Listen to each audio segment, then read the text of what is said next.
Bismillahirrahmanirrahim. Alhamdulillahi rabbil alamin. Wassalatu wassalamu ala Rasulillah wa ala alihi thahirina ajma'in. Amma ba'du ayyuhan nas, ittaqullaha mastata'tum wasma'u wa ati'u la'allakum turhamun. Para muslimin rahimakumullah, beberapa hari yang lalu sudah disampaikan sebagaimana diusulkan di antara kita untuk mulai menghafal, bukan hanya menghafal bacaan suratnya, tapi menghafal tarjamah atau arti dari setiap kata-kata yang terdapat di dalam surat-surat pendek, utamanya surat yang ada di juz Amma, juz yang ke-30. Dan sudah 3 surat yang kita pelajari. Sekarang kita masuk ke surat yang keempat, yaitu surat di atasnya surat Al-Ikhlas adalah surat Al-Masad. Ya. Surat Al-Masad, kata para ulama, ini turun nomor 6 turunnya sesudah surat Al-Fatihah, dan menurut sebagian riwayat sebelum turun surat At-Takwir. Ini yang agak kontroversi. Ya. Nomor urutnya dalam Al-Quran nomor 111. Tapi dia turunnya awal, yaitu di tahun keempat Hijriah, tahun keempat kenabian. Jadi 4 tahun setelah Nabi kita menjadi Nabi dan Rasul Allah, lalu turun surat ini.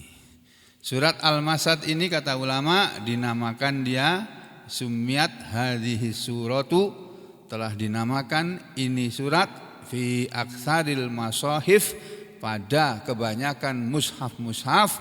Nama lain dari surat Al-Masad adalah suratu Tabbat, surah Tabbat. Jadi itu nama suratnya. Wa kadzalika, dan demikian juga anwanahat Tirmidzi fi jami'ihi, Imam Tirmidzi telah menyampaikannya dalam kitab jami'nya, kitab sahih Jami'us Sahih Sunan At-Tirmidzi, ya. Wa fi aksari kutubit tafsir, dan juga pada kebanyakan kitab-kitab tafsir, tasmiyatal laha, pemberian nama untuk surat ini, bi awali kalimatin fiha, dengan awal kalimat yang ada di dalam surat ini. Surat ini berbunyi tabbat yada abi lahabi wa tab. Nah, itu nama Tabbat itu, kata-kata Tabbat itu menjadi nama surat. Itu yang pertama. Wa sumiyat, dan dinamakan juga fi ba'dil masahif, pada sebagian mushaf, wa ba'dis tafasir, dan pada sebagian kitab-kitab tafsir, suratal Masad, namanya surat Al-Masad, ya. Al-Lahab atau Al-Masad. Ya, ini terdalam dalam secara ringkas dalam kitab Al-Itqan. Ya, terus wasammaha jam'un minal mufassirin, dan telah memberi nama kepada surat ini kumpulan para ahli-ahli tafsir. Surat ini dinamakan juga suratu Abi Lahab, surat Abu Lahab. Jadi surat Abu Lahab. Ala takdirihi, berdasarkan ketetapannya, surati zikri Abi Lahab, berdasarkan ketetapan bahwa surat ini ada disebut di dalamnya kata-kata Abu Lahab, ya. Dan juga ada yang lainnya lagi, yaitu Abu Hayyan dalam kitab tafsirnya, dia menamakan surat ini surat Al-Lahab, ya. Jadi surat Al-Masad, surat Al-Lahab, surat Tabbat, surat Abu Lahab, 4 nama, ya. Tuh. Wahia makiyatun, dan surat ini adalah surat makiyah, ya jelas makiyah. Turunnya di awal-awal Al-Quran turun bil ittifaq, berdasarkan kemufakatan, berdasarkan kesepakatan para ulama. Wa uddatis sadisata minas surari nuzulan, dan dianggap surat yang ke-6 turunnya dari surat-surat yang diturunkan, yang telah turun. Nazalat ba'da suratil Fatihah, dia turun setelah surat Al-Fatihah, wa qabla suratit Takwir, dan turun sebelum surat At-Takwir. Padahal surat yang pertama turun surat Iqra, kemudian surat Al-Muzammil, kemudian surat Al-Muddatsir. Maksudnya berikutnya surat At-Takwir, kemudian surat Al-Fatihah, kemudian surat Abu Lahab, surat Tabat. Wa adadu ayha, dan jumlah ayatnya khamsun, ada 5. Ya, ruwiyah telah diriwayatkan anna nuzulaha, bahwa turunnya surat ini karena adalah fi sanatir rabi'ah minal ba'tsah, pada tahun yang keempat dari tahun kenabian. Wa sababu nuzuliha, dan sebab turunnya surat Tabat ini atau surat Abu Lahab atau surat Al-Masad ini, alama fi sahihaini, berdasarkan apa yang ada dalam 2 kitab sahih, yaitu Sahih Al-Bukhari dan Sahih Muslim, berdasarkan riwayat an Ibnu Abbasin, dari Ibnu Abbas qala, Ibnu Abbas bercerita, ya. Ini sebelum ayat ini turun, ada kejadian. Ada kejadian begini, kata Ibnu Abbas. Padahal waktu kejadian ini Ibnu Abbas masih kecil ya. Ibnu Abbas itu masih berapa tahun umurnya? Mungkin di bawah 11 tahun. Atau sekitar 11 tahun. Tapi dia bisa ingat. Nah, karena sanad hadis ini sahih, ya kita terima saja. Ya, Sa'ida, kata Ibnu Abbas, telah naik. Siapa yang naik? Rasulullah sallallahu alaihi wasallam. Rasulullah SAW telah naik zata yaumin, pada suatu hari. Naik kemana? Alas sofa, naik ke atas bukit Sofa. Nah, kalau sekarang yang namanya bukit Sofa sudah tidak ada. Adanya bangunan di lingkungan Masjidil Haram. Kalau kita keluar dari arah mana saya nggak hafal itu, arah barat, timur, utara, selatan, tenggara, segala di sana nggak hafal. Pokoknya kita lewat salah satu pintunya itu nanti ada penunjuk ke Sofa. Nah, bukit Sofa itu kita naik ke sana, jalan dari Masjidil Haram itu nanti jalannya agak naik gini, agak naik sampai di Sofa. Nanti sana mulai sa'i, baca doa, bacaan mau sa'i di sana. Ya. Nah, Nabi suatu hari pernah naik ke bukit Sofa, waktu itu masih jadi bukit. Fanada, lalu Nabi berteriak setelah sampai di atas bukit Sofa. Di sini bunyi teriakannya Nabi begini, ya Sobahah, wahai sahabat-sahabat, begitu. Tapi dalam hadis lain disebut nama-namanya, ya Bani Abdul Manaf, ya Bani Abdul Muttalib, ya Bani Abdul, dan sebagainya. Semua bani itu dipanggil oleh Nabi semuanya, yang masih ada hubungan darah dengan beliau, yang ada hubungan kerabat, dipanggil semua nama-namanya. Ya Sobahah ini, kata ulama, adalah kalimatun, sebuah kalimat yang yunada biha, diseru dengan kalimat itu, lil inzar, untuk memberi peringatan. Ya, untuk memberi peringatan min aduwin, terhadap adanya atau datangnya musuh yang yusabbahul qauma, akan menyerbu di waktu pagi kepada suatu kaum. Jadi ini sudah teriakan yang sudah populer waktu itu. Kalau memanggil orang-orang supaya kumpul itu teriakannya ya Sobah, begitu. Sekarang sudah enggak populer lagi ya. Fajtama'at ilaihi, karena Nabi teriak-teriak maka berkumpullah ilaihi, kepada Nabi, Quraisyun, orang-orang Quraisy. Faqala, lalu berkatalah Rasulullah SAW, setelah orang Quraisy, sukunya Nabi Muhammad SAW sudah berkumpul semuanya, lalu Nabi bicara. Ya, Nabi ngomong begini, inni nadhirul lakum, sesungguhnya aku yang adalah seorang pemberi peringatan, lakum, kepada kalian, baina yaday adzabin syadidin, sebelum datangnya adab yang pedih. Ara'aitum, apa pendapat kalian, kata Rasulullah, lau anni, kalau bahwa aku ini akhbartukum, aku mengabarkan kepada kalian, annal aduwa, bahwasanya musuh itu, mumasikum, akan menyerang kalian pada sore hari nanti, au musabbihukum, atau musuh akan menyerang kalian besok pagi waktu subuh. Kalau aku ngomong begitu, kalau aku ngomong bahwa musuh akan datang nanti sore menyerbu kalian, atau akan datang besok pagi menyerbu kalian, akuntum, apakah kalian semua tusaddikuni, kalian membenarkan ucapanku? Apa kalian percaya kalau aku bilang begitu? Qalu, mereka orang-orang Quraisy serentak berkata, mereka menjawab begini, ma jarrabna alaika kadiban, ma jarrabna alaika, tidaklah pernah kami mendapatkan atas dirimu, ya, selamanya kami tidak pernah menyaksikan kepada kamu wahai Muhammad kadiban, kebohongan. Kami tidak pernah melihat engkau itu berbohong, kata mereka. Jadi selama ini, ya, kami semua ini orang-orang Mekah ini tidak pernah melihat, ya, menyaksikan bahwa kamu adalah berbohong. Kami tidak pernah melihat. Nah, terus setelah Nabi bilang begitu,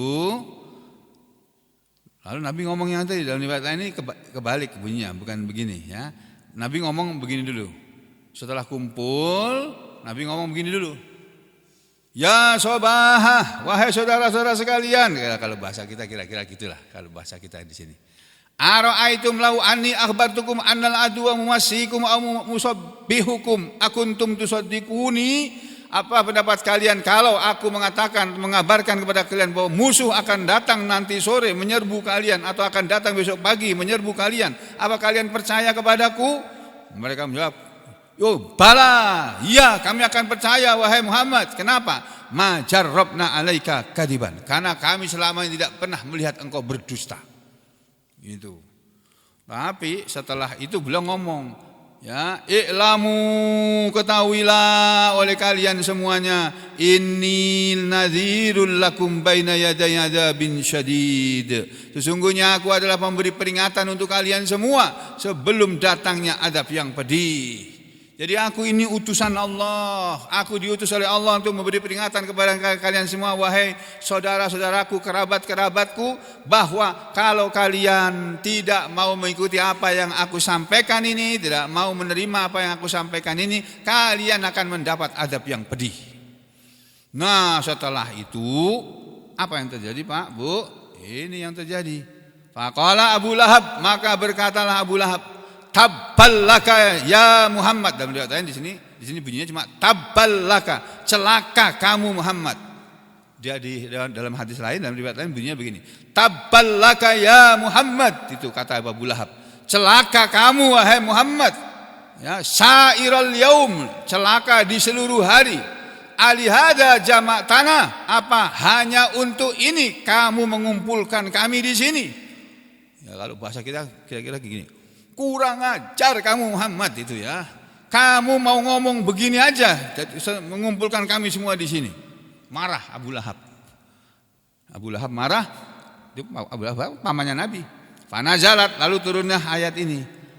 Tabbat yada Abi Lahab. Ini turun surat ini. Surat Al-Masad ayat 1 sampai selesai. Ini sebab nuzulnya, sebab turunnya ayat. Nah, menurut riwayat lain, ya, dalam Sahih Bukhari, Sahih Muslim, wa waqa'a, dan telah jatuh, telah ada juga fi sahihaini, dalam dua kitab sahih, min riwayat Sa'id bin Jubair, dari jalan periwayatan Sa'id bin Jubair an Ibnu Abbas, dari Ibnu Abbas radhiyallahu anhu, maqala, dia berkata, lamma nazalat, ketika telah turun ayat dalam surat Asy-Syu'ara itu yang berbunyi wa anzir ashiratakal aqrabin, dan seterusnya. Wa andir, dan berilah peringatan wahai Muhammad kepada asyirataka, kaum kerabatmu, al-aqrabina, yang dekat-dekat.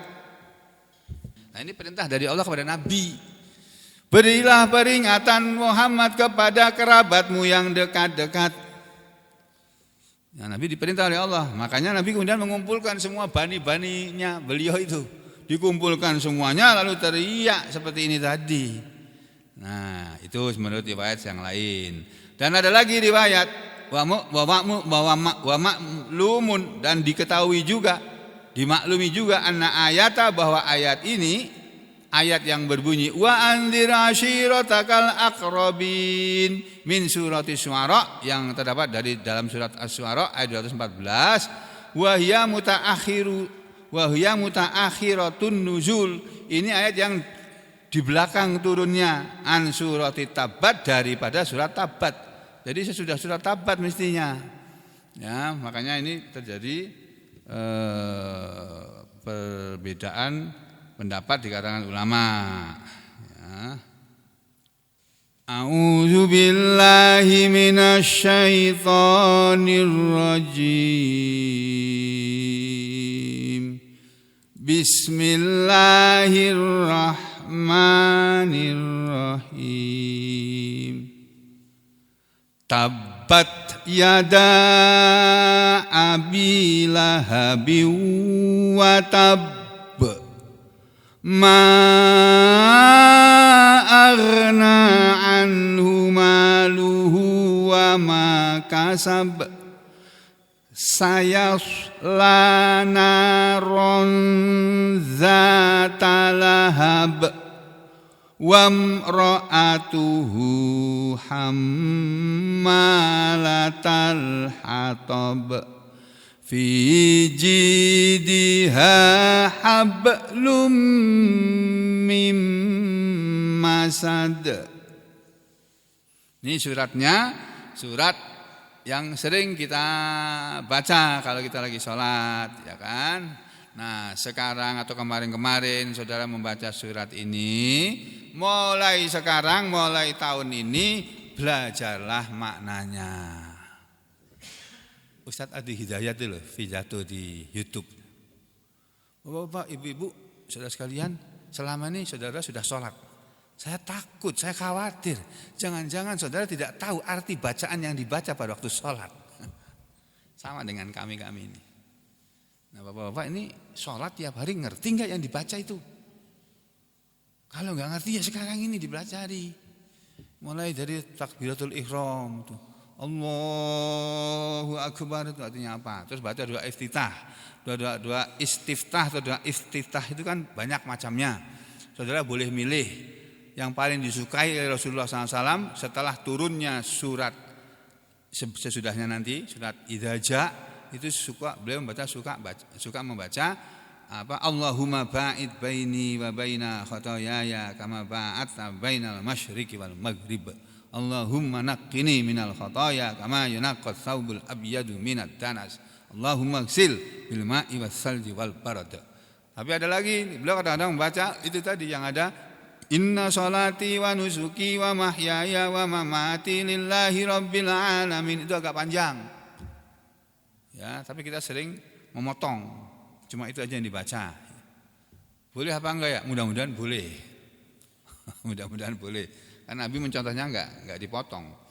Ya. Nah, jadi Bapak Ibu kembali ke sini, saudara baca surat ini sekarang harus mulai belajar. Bismillahi dengan nama Allah, Ar-Rahmani yang Maha Pengasih, Ar-Rahimi yang Maha Penyayang.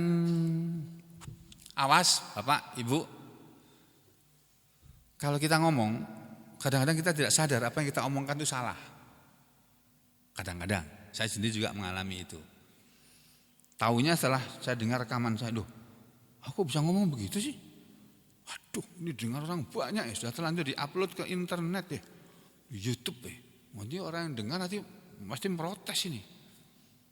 Nah, ternyata bukan hanya saya. Saya tidak berada di sini Pak, beberapa hari kemarin. Tapi setiap malam saya pantau masjid ini Pak. Pakai HP ini. Saya pantau Pak, yang lagi ngomong Pak Mustar. Yang imami Pak Iris. Yang imami Pak Amir. Saya lihat itu, dengarin, bisa kedengaran suaranya di sini Pak.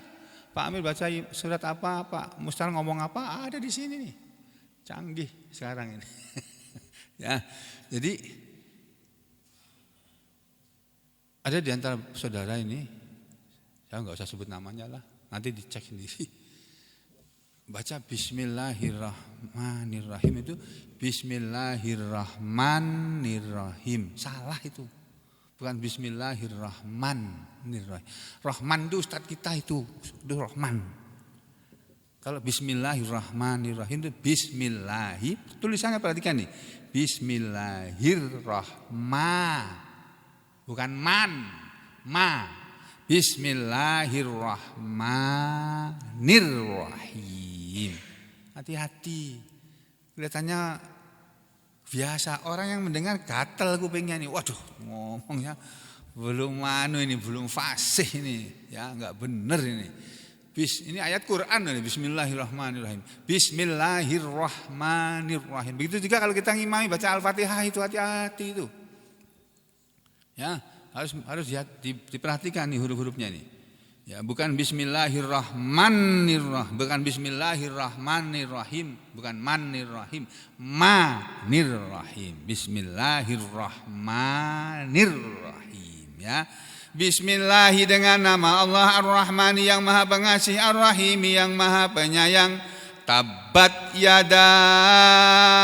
Ini baca 6 harokat boleh, 5 harokat boleh, tapi 2 harokat juga boleh. Tabat yada abi lahabi wa tab. Begitu bacanya.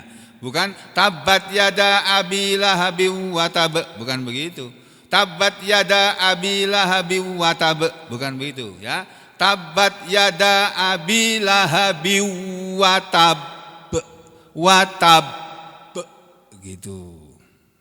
Ya, bukan watab, bukan watab itu qalqalah. Ini ada 2 huruf ba ini. Watab. Watab, tab yang pertama tak mati disukun, terus tak yang kedua tak hidup fathah, tapi karena di akhir ayat dia harus dimatiin juga huruf hidupnya, ya. Tabat yada abi lahabi watab. Wawu, bukan wa. Orang Jawa kadang-kadang baca wawu itu wa. Itu wa, bukan wa itu. Wawu. Dulu waktu guru qiraah saya ngajarin saya mengucapkan u itu mulutnya harus monyong. Kalau mau ngomong baca kasrah harus meringis. Bismillah, fathah terbuka. Ra itu harus ditutup mulutnya, monyong. Ya, tidak boleh. Bismillahirrahman, enggak boleh. Bismillahirrahmanirrahim. Tabat yada abi lahabi wa tab. Jadi tabat, celakalah, yada kedua tangan, abi lahabin, Abu Lahab. Ya, Allah mengutuk. Celakalah kedua tangan Abu Lahab. Disebut di sini celakalah kedua tangan Abu Lahab. Yang disebut oleh Allah kedua tangan, tapi yang dimaksud ya dirinya Abu Lahab itu. Itu orang Arab biasa begitu itu, mengatakan celakalah kedua tangan si fulan itu. Maksudnya si fulan itu bukan 2 tangannya yang celaka. Kenapa Allah menyebut 2 tangan?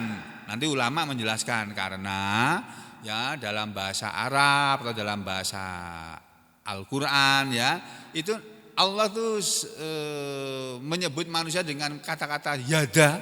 Seringkali disebut kedua tangannya, padahal yang dimaksud adalah diri orang tadi. Itu karena apa?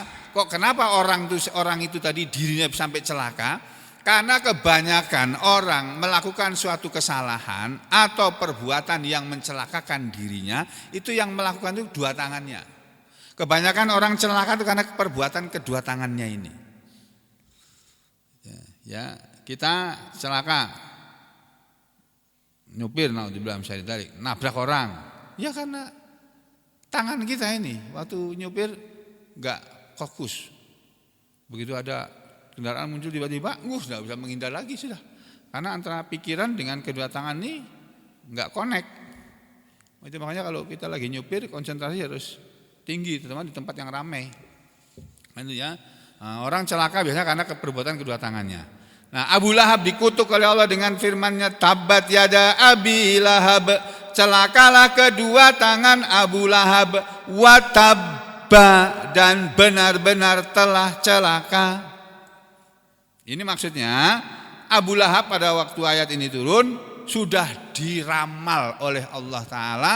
Jadi ini adalah pemberitahuan dari Allah Ta'ala, ramalan dari Allah langsung kepada Nabi Muhammad SAW, pemberitahuan nasib Abu Lahab kepada Nabi Muhammad SAW, bahwa Abu Lahab, wahai Muhammad, yang kelakuannya kepada kamu itu jahat itu, padahal dia itu pamanmu sendiri, ya, itu akan celaka. Dan kecelakaannya itu ternyata sejak di dunia dia mati dalam perang Badar. Ya, kalau nggak salah gitu ya, dalam perang Badar ya. Ya. Jadi celakalah kedua tangan Abu Lahab, maksudnya celakalah Abu Lahab wa tabba dan benar-benar celaka. Itu di dunia dia sudah celaka, dia mati dalam perang. Ya. Terus yang kedua, ayat yang kedua, ma arna anhu maluhu wa ma kasab. Nah, kalau ini bacanya kasab, bukan kasab, bukan begitu. Kasab gitu. Kasab ma aghna anhu maluhu wa ma kasab. Ma tidaklah aghna akan menolong anhu dari dia maluhu hartanya. Malu itu malun, dari kata malun, harta. Ya, tapi di sini digandeng dengan huruf ha, huruf hu. Sehingga lunnya berubah menjadi lu, tanwinnya hilang karena dia menjadikan sebagai mudhof. Mudhof tidak boleh tanwin. Ya, ma aghna anhu maluhu, tidak akan menolong kepada dia hartanya, wa ma dan apa yang kasaba dia usahakan. Maksud ayat ini kata para ulama, tidak akan menolong kepada Abu Lahab hartanya dan anaknya. Karena Abu Lahab itu punya anak banyak, semuanya itu sukses semua, Pak. Kalau sekarang ya ada yang jadi Kapolri, ada yang jadi Panglima TNI atau paling enggak KSAD, KSAL atau KSAU apa gitu lah. Ada yang menjadi anggota dewan yang terhormat, pokoknya orang jadi semua kalau sekarang. Dulu Abu Lahab begitu, anaknya itu sukses-sukses semua, kaya-kaya semua. Ya, makanya ketika Nabi Muhammad SAW mengatakan bahwa beliau adalah inni lakum nadhirun baina yaday adzabin syadid, sesungguhnya aku adalah pemberi peringatan untuk kalian semuanya wahai saudaraku sebelum datangnya azab yang pedih. Waktu itu Abu Lahab kan marah lalu mengatakan tabballaka ya Muhammad alihada jama'tana, celaka kamu Muhammad, apakah karena ini engkau mengumpulkan kami di sini? Itu nanti dalam ayat yang lain dikatakan seperti ini, Pak. Ini tafsirnya sekarang ya. Tabbat yada Abi Lahab, celakalah kedua tangan Abu Lahab. Ai maksudnya yaitu yang dimaksud dengan tabat adalah khobat, celaka atau halakat. Ada yang mengatakan halakat, celaka. Wa khosirot, binasa. Kalau halakat biasanya diartikan binasa. Khobat, celaka. Wa khosirot, dan rugi. Yada, kedua tangan Abi Lahabin, Abu Lahab. Ai huwa, yaitu dia, dirinya. Ahbaro an yadaihi, Allah mengabarkan tentang kedua tangannya. Wal murad, padahal yang dimaksud bihi dengannya, dengan kedua, menyebut kedua tangannya Abu Lahab adalah nafsuhu, dirinya Abu Lahab. Ala adatil Arab, berdasarkan adat istiadatnya orang Arab. Orang Arab biasa mengatakan kedua tangannya, maksudnya orangnya itu tadi. Ya, wa Abu Lahab, dan yang namanya Abu Lahab, wa dia adalah ibnu Abdul Muthalib, dia adalah anak laki-lakinya Abdul Muthalib. Sama dengan bapaknya Nabi Muhammad SAW yang bernama Abdullah, itu juga anaknya Abdul Muthalib. Abdullah dengan Abu Lahab ini saudara, ya, mbahnya sama. Ya. Ammun Nabi adalah pamannya Nabi Sallallahu Alaihi Wasallam. Ya, kemudian ini enggak ada misalnya wa ismuhu, dan namanya, nama Abu Lahab itu Abdul Uzza. Nama aslinya itu Abdul Uzza, hambanya patung yang namanya Uzza, hamba berhala yang namanya Uzza. Itu nama aslinya Abu Lahab, tapi panggilannya Abu Lahab. Qala Muqatil, berkatalah ahli tafsir Muqatil, kunniya bi Abi Lahab, Abdul Uzza atau Abu Lahab itu diberi julukan dengan julukan Abu Lahab yang artinya bapaknya api, itu li husnihi karena ketampanannya, wa isyraqi wajhihi dan karena bersinarnya wajahnya. Jadi wajahnya itu kemerah-merahan bersinar, ganteng Abu Lahab itu, ya. Tapi Allah bilang tabbat yada abi lahabin wa tabba, dan benar-benar celaka siapa? Abu Lahab. Wa qad tabbat, dan sungguh sudah celaka Abu Lahab. Di dunia ini sudah celaka, dia mati. yakni ahlakahullahu, Allah telah membinasakan dia, wa qad fa'ala, dan sungguh Allah telah berbuat apa yang Allah firmankan di sini. Jadi Abu Lahab sudah celaka, mati dia, matinya sia-sia, mati dalam kekafiran, dalam kesyirikan.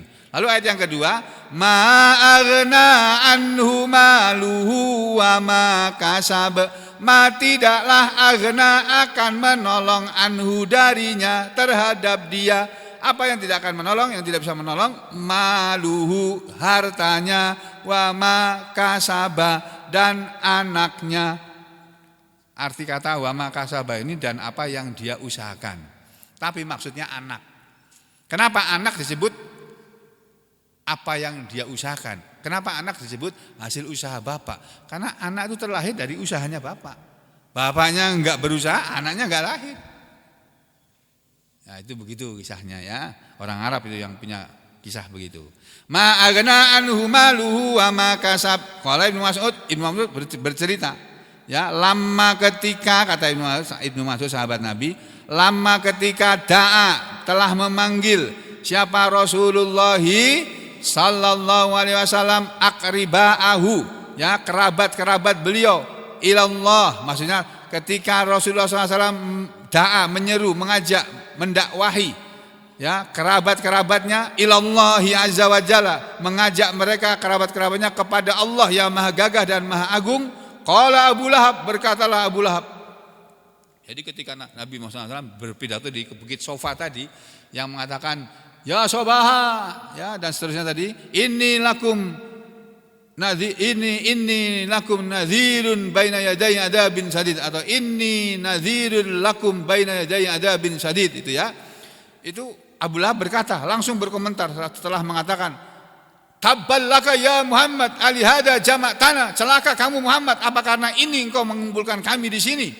Qala Abu Lahab, kata Abu Lahab berkata lagi waktu itu, in kana ma yaqulu ibnu akhi haqqan, in kana, jika adalah ma yaqulu ibnu akhi, apa yang diucapkan oleh anak laki-laki saudaraku itu, kalau yang diucapkan oleh Muhammad itu haqqan, adalah benar, fa'id, bahwa aku akan celaka nanti, kata Abu Lahab, fa inni, maka sesungguhnya aku nanti di akhirat aftadi, aku akan menebus aftadi nafsi, aku akan menebus diriku dari hukuman Allah yang dahsyat di akhirat nanti, ya, wa mali, dan hartaku, wa waladi, dan anakku.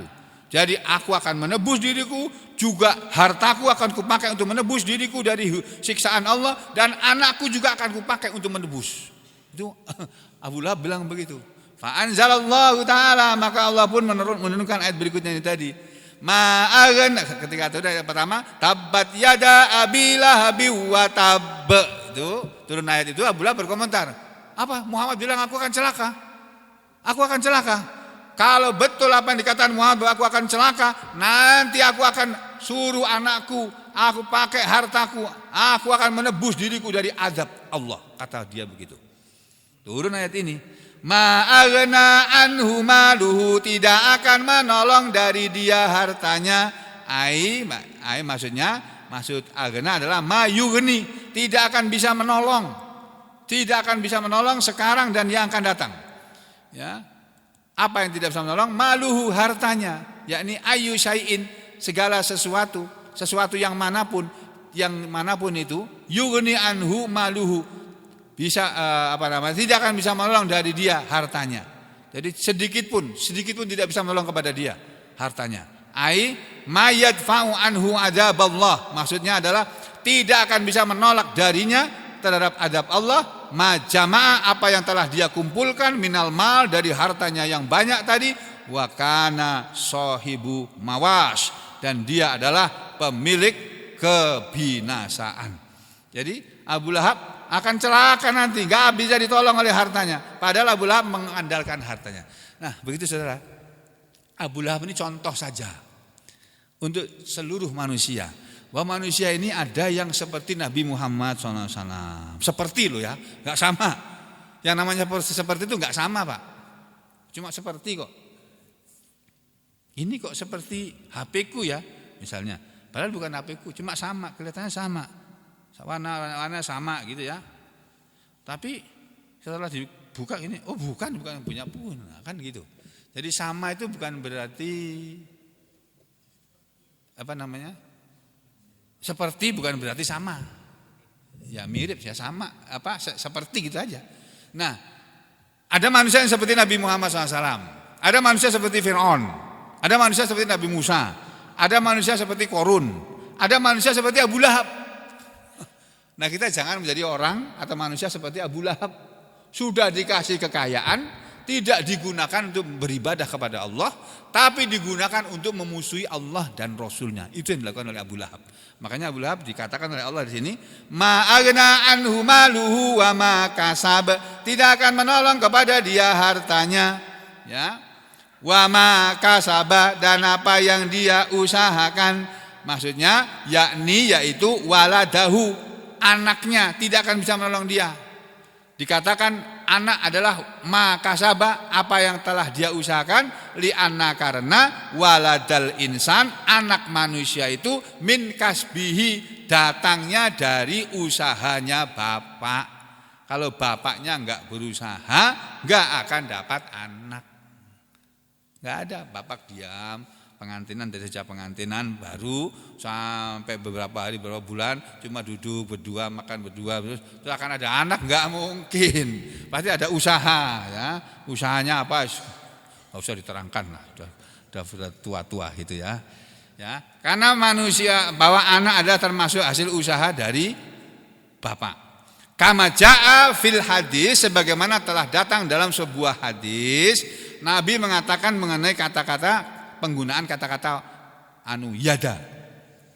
Nabi pernah bilang begini, atyabu ma yakulu ahadukum min kasbihi, atyabu yang paling baik, ma yakulu dari apa yang memakan, ahadukum seseorang di antara kalian.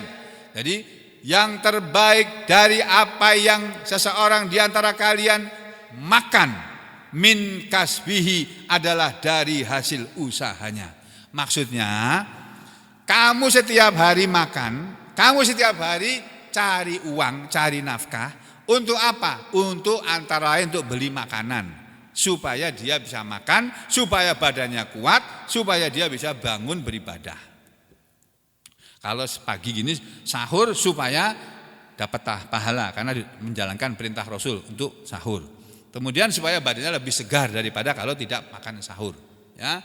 Nah, sebaik-baik makanan yang kamu makan adalah makanan yang berasal dari usaha kamu, dari hasil kerja kamu. Jangan kita makan makanan dari pekerjaan orang lain. Seperti itu anaknya orang Dirjen Pajak itu loh. Waduh. Seperti Kementerian Keuangan ini lagi disoal ini. 300 berapa triliun Pak? Hah? 349 T. Ya Allah. Dulu SBY dituduh menggelapkan 7 triliun aja, geger se-Indonesia. Dimaki-maki habis-habisan untuk SBY itu. Sekarang Pak yang memaki-maki itu Pak 300 triliun Pak. Gila, lebih lagi. Ya Allah. Masya Allah. Ya. Itu uang dari hasilnya Pak Baso kerja, ditarik pajaknya. Aku kerja, dimintai pajaknya. Nah, siapa saudara semua kerja, dimintai pajaknya. Habis itu dikumpul pajaknya itu dimakan. Enak bener itu orang. Makan keringatnya orang.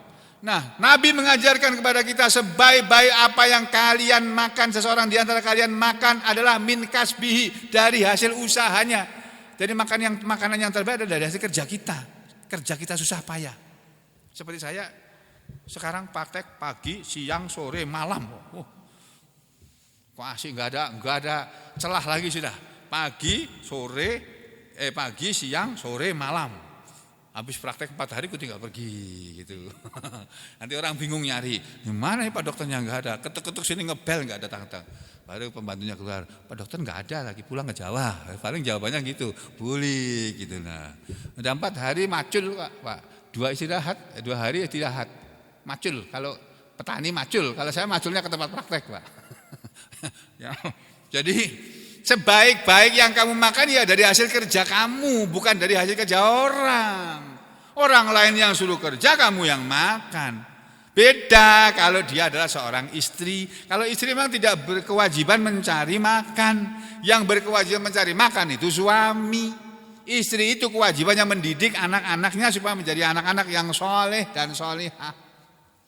Itu. Dan Nabi mengatakan wa inna waladahu, dan sesungguhnya anaknya, anak seseorang di antara kalian itu min kasbihi, termasuk bagian dari usahanya. Ini Nabi bilang begitu. Jadi wa ma kasab, dan apa yang dia usahakan, itu maksudnya ma agna anhu maluhu, dan tidak bisa menolong kepada dia hartanya, wa ma kasab, dan anaknya. Berdasarkan hadis ini ceritanya apa? Tafsirnya ya. Nah, kemudian berikutnya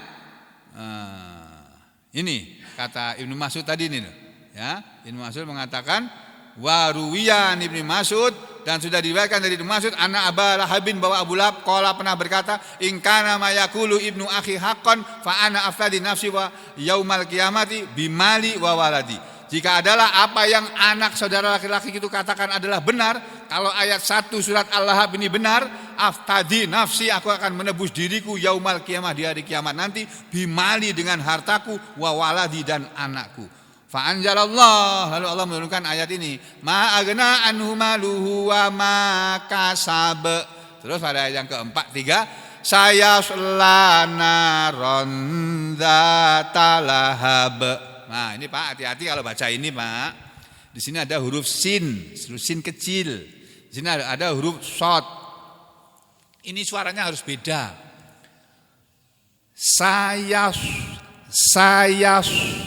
Yas, bukan yas. Sayas, monyong. Sayas, itu kan huruf shad tuh. Shad. Sayas lanaron zatalahab, sayas akan masuk naron, ke neraka, zata yang mempunyai lahabin, nyalaan. Maksudnya akan masuk dia Abu Lahab ke dalam neraka yang mempunyai nyalaan. Wamro'atuhu hammalatal hatab. Nah, ini juga begitu. Wamro'atuhu hamma, bukan hammalatal hatab. Ya, wamro'atuhu, dan istrinya Abu Lahab juga akan masuk neraka. Hammalatal hatab, istri Abu Lahab adalah tukang membawa kayu bakar. Tukang membawa kayu maksudnya bukan kesana kemari bawa kayu bakar, bukan. Ya, maksudnya tadi diterangkan di sini ya. Ayat yang ketiga, saya selanaron dzatalahab, akan masuk Abu Lahab ke dalam neraka yang punya nyalaan, maksudnya yaitu naron, Abu Lahab akan masuk ke dalam neraka yang taltahibu alaih, akan membakar kepada dia. Wamro'atuhu, demikian juga istrinya Abu Lahab, hammalatal hatab, yang merupakan tukang pembawa kayu bakar. Maksudnya yang dimaksud dengan istrinya adalah Ummu Jamil. Jadi Abu Lahab itu panggilannya bagus, bapak yang cerah mukanya, kemerah-merahan, bapak yang ganteng. Ibunya juga, istrinya Abu Lahab juga bagus namanya, Ummu Jamil, ibu yang cantik, ibu cantik. Kan bagus namanya Ummu Jamil.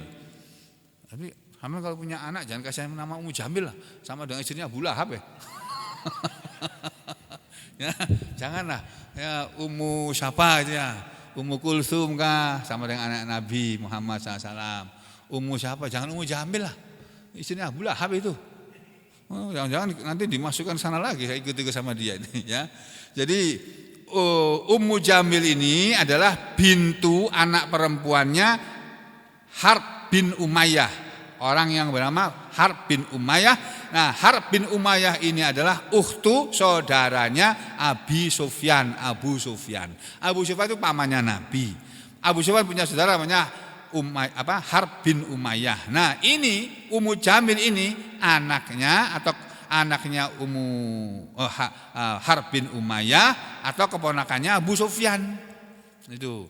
Dia ini hammalatal hatab, disebut oleh Allah sebagai pembawa kayu bakar. Maksudnya kata ahli tafsir, kanat adalah istri Abu Lahab ini tahmilu, dia suka membawa as-sauq, kayu-kayu kecil, duri yang berduri, wal adhah, dan potongan-potongan kayu, fatat rohuhu, lalu dia membuang kayu-kayu tersebut, kayu-kayu berduri tadi, fitoriki Rasulillah, di jalanan Rasulullah sallallahu alaihi wasallam, wa ashabihi, dan sahabat-sahabatnya, lita'riqahum, untuk membuat luka mereka.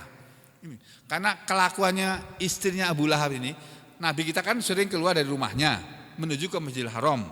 Itu dulu waktu kita umrah ditunjukkan sama mutawifnya. Ini rumah Nabi di sini. Nah, di sini Masjidil Haram dulu. Nah, di sini rumahnya Abu Lahab. Ditunjukkan itu sama mutawifnya. Enggak tahu kemarin Pak apa namanya? Pak Baso ditunjukkan enggak, Pak? Enggak ya, ditunjukkan sama itu. Saya kalau suruh ngulangi lagi enggak hafal saya, Pak. Karena dia sudah puluhan tahun tinggal di sana sih hafal ya. Jadi si Mutawif tadi mengatakan ini rumahnya Abu Lahab di sini. Nah, yang cerita dalam sejarah begini ini diterangkan sama dia, ya. Jadi begitu, saudara. Ini dulu Ummu Jamil ini tahu Nabi itu kalau ke masjid lewat mana. Nah, di jalanan yang dilewati Nabi itu dilempari kayu-kayu berduri, Pak. Supaya Nabi kakinya kena kayu berduri, maksudnya begitu. Makanya disebut oleh Allah dia sebagai hammalatal hatab. Atau yang kedua, kanat adalah istri Abu Lahab itu disebut hammalatal hatab, pembawa kayu bakar. Maksudnya adalah tamsi bin namimah. Dia adalah seorang perempuan yang suka berjalan ke sana kemari dengan mengadu domba. Watangkulul hadisar, dan dia menukil suatu omongan, fatulki, lalu dilemparkan omongan tadi ala adawata, untuk menjadi permusuhan bainan nas, di antara manusia. Jadi tukang adu domba. Kalau saudara menjadi orang yang suka mengadu domba, sama dengan istrinya Abu Lahab.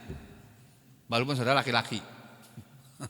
Nah, biasanya ngadu domba ini perempuan-perempuan itu loh, Pak. Biasanya. Ya, lapor sama suaminya, kamu tahu enggak, lakimu itu berjalan sama binian tuh. Kamu enggak pernah tahu kan? Kau di rumah terus sih. Coba kamu itu keluar gitu. Kamu di rumah terus tuh, lakimu jalan sama lakian sama binian tuh kamu. Padahal tidak tahu dia jalan sama siapa, urusan apa, enggak tahu, asal ngomong aja dia. Nah, kita jangan jadi orang kayak begitu lah. Itu kalau bertengkar suami istri gara-gara omongan sampean, berarti sama dengan istrinya Abu Lahab tadi, hammalatal hatab. Dan kalau hammalatal hatab betul-betul masuk naron, sama, masuk dalam neraka sama kayak Abu Lahab itu. Ya, udah ya. Ini ayat yang keempat. Nah, di sini dikatakan aqaba zamma Abi Lahab, Allah mengiringi mencela Abu Lahab wa wa'idahu, dan mengancamnya bimisli dzalika, dengan semisal itu, limraatihi, kepada istrinya, li'annaha, karena istrinya Abu Lahab dia kanat adalah tusyarikuhu, berserikat dengan Abu Lahab fi adzan nabiyyi sallallahu alaihi wasallam. Dia berserikat dengan Abu Lahab di dalam menyakiti Nabi Muhammad sallallahu alaihi wasallam. Wa tu'inuhu, dan menolong Abu Lahab alaihi, atas Nabi Muhammad SAW. Jadi kalau saudara menjadi seorang istri, jangan menjadi istri seperti Abu Lahab. Istrinya Abu Lahab ini menolong suaminya memusuhi orang yang mengikuti ajaran Nabi Muhammad SAW. Jangan. Jadilah istri yang baik, yang menolong suaminya untuk beribadah kepada Allah, mendukung suaminya penuh untuk beribadah kepada Allah. Itu istri yang baik. Ya, jangan menghalang-halangi suami.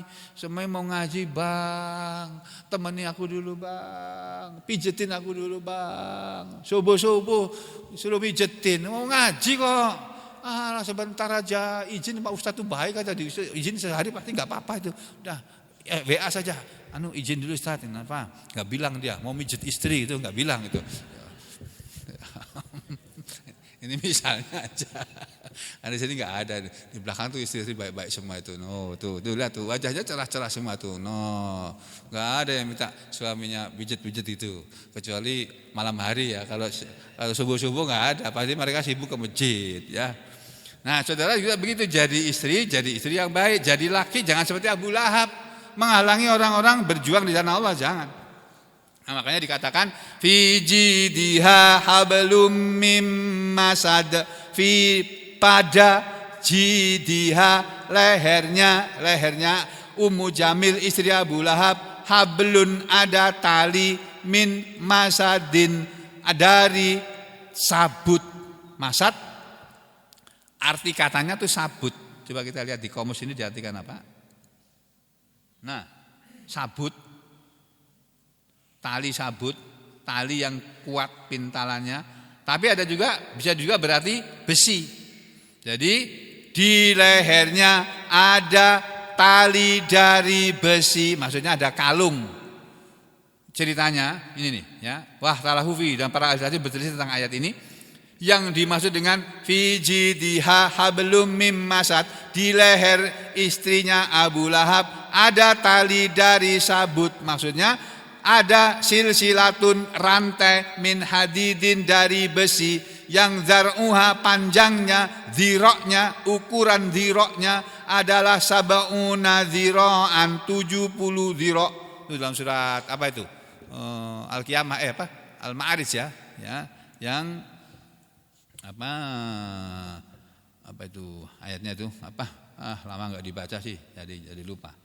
Apa Pak? Surat Al-Haqqah ya. Al-haqqatu mal haqqah wa ma adraka mal haqqah. Kadzabat Samud wa Adum bil qari'ah. Nah, ini. Di ayat yang keberapa itu ya? Di ayat yang ke belakang-belakang ini. Di ayat ke nah ini dia. Nah inilah. Khuduhu fahullu, tangkaplah oleh kalian semua hai malaikat orang itu. Orang itu mana? Orang yang membanggakan kekuasaannya dan hartanya, tangkaplah dia. Tsummal jahima sallu, kemudian masukkanlah dia ke dalam neraka jahim.